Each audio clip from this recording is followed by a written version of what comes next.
সমবেত নবী প্রেমিক বিক্ষুব্ধ তাওহীদি জনতা, আমাদের মহাসচিব সাহেব, অন্যান্য কেন্দ্রীয় নেতৃবৃন্দ আমাদের মূল বক্তব্য দিয়েছেন।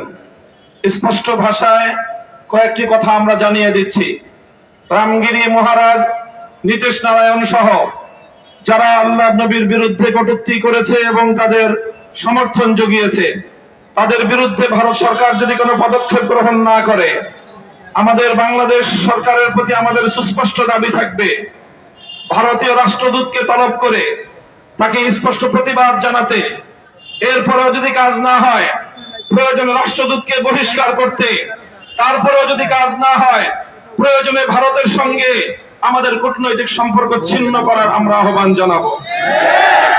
আমাদের দ্বিতীয় স্পষ্ট বক্তব্য হলো, আমাদের দেশে মাঝে মাঝে আল্লাহ নবীর বিরুদ্ধে কটূক্তিকারী কিছু মুরতাদের আবির্ভাব ঘটে।